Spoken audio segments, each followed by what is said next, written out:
There's a specific kind of person who goes quiet when an anniversary comes around.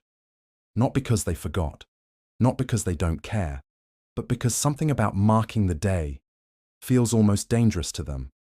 Like naming it out loud might jinx it, or remind them how far things have come, and how easily they could fall apart. And if that sounds like you, stay with me.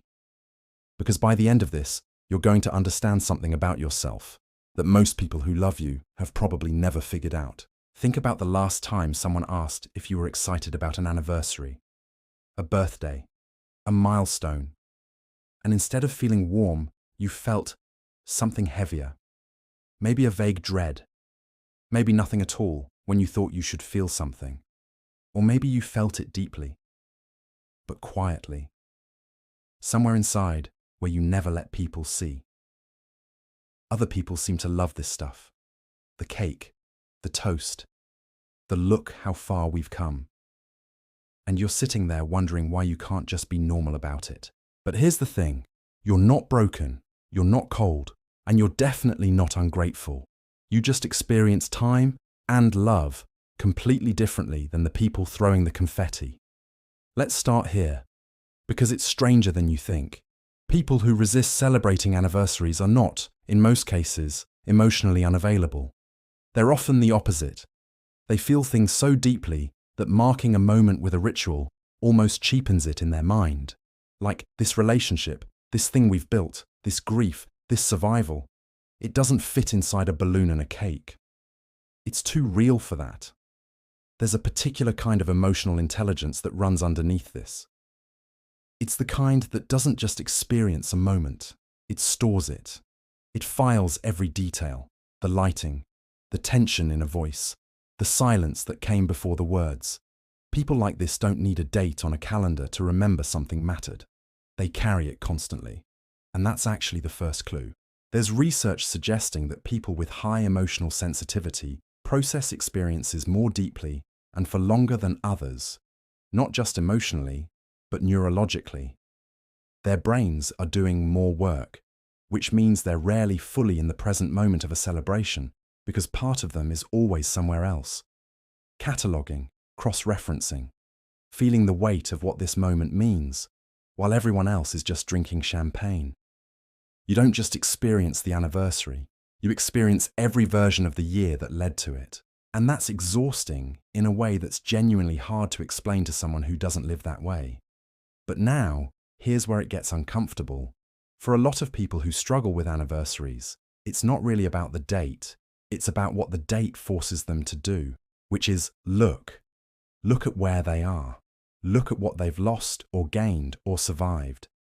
Anniversaries are essentially mandatory emotional audits.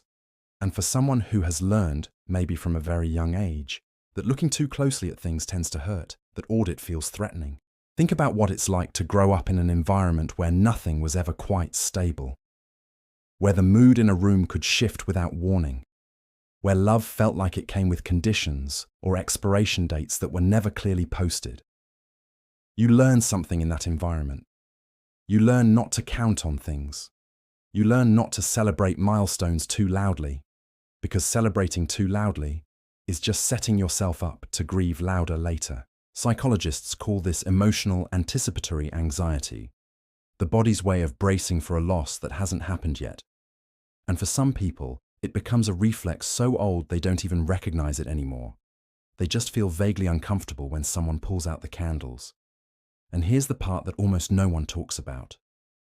Anniversaries require you to be present, fully present, in a room with your feelings, in front of other people. And for someone who learned early that showing your full emotional self was either unsafe or unwelcome, that's not a party, that's a performance.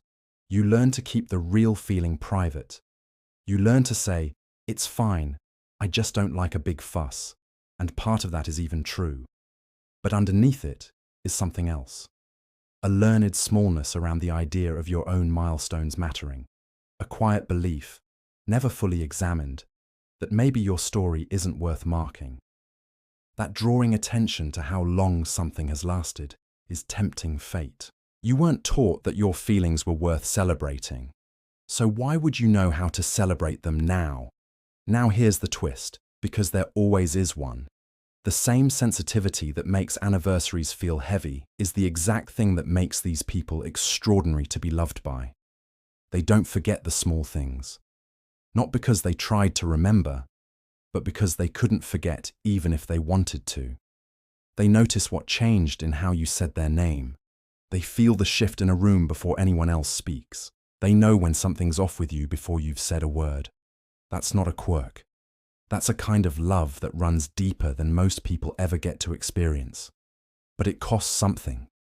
That level of attunement to other people, to time, to meaning. It doesn't switch off. It runs constantly. And sometimes, when a date comes around that asks them to feel everything all at once, in front of an audience, the system just quietly shuts the door. Not because they don't feel it, because they feel it too much to perform it. There's a particular kind of grief that lives inside this too. And it doesn't always look like grief. Sometimes it looks like preferring to stay home, saying the whole thing is commercial, feeling mildly irritated when someone makes a big deal out of a date. But underneath that, there's often a mourning for a version of themselves that never got to celebrate safely, that never got to exist in a moment of joy without waiting for it to be taken away, that never learned the language of this is good and it's allowed to be good. If you've ever stood in the middle of something beautiful, a birthday, an anniversary, a moment you should have been happy in, and felt weirdly detached or sad instead, this is probably why. Your nervous system doesn't fully trust good things yet. It keeps one eye on the exit, even when the door's wide open. But here's what I need you to actually hear. That's not a personality flaw. It's a survival strategy that outlived its usefulness. It protected you once. It made sense once. In a world where things fell apart, not getting too attached to a moment was intelligent. It was self-preservation dressed up as indifference. The problem is that strategy doesn't know when the danger is gone. It keeps running the old program even in new, safer rooms, even with people who actually mean to stay. So what does this mean for you? It means the resistance you feel around anniversaries probably has nothing to do with the person you're with or the milestone you've reached. It has everything to do with a story you were told, or that you told yourself, about whether you were allowed to take up that kind of space, whether your happiness was something stable enough to stand on. You are not someone who doesn't feel. You're someone who feels so much and has been burned enough times that you built a quiet wall around the moments that matter most. And that's not cold. That's not broken. That's someone who learned to love carefully, who learned to carry things alone because for a long time, there was no one to help carry them. You don't need to suddenly become the person who loves surprise parties and group toasts, but you might, slowly, carefully, learn to let a moment mean something without fearing what comes after. To let yourself be in it, fully, without one foot already out the door. Because some things actually last. Some moments are actually safe to mark. And you, more than most people, deserve to stand in them. If this hits something real for you, there's something else you might want to watch next, about why people who overthink almost everything actually have one of the most underrated kinds of emotional intelligence. It's not about being anxious. It's about what your brain has been doing this whole time that nobody ever explained to you.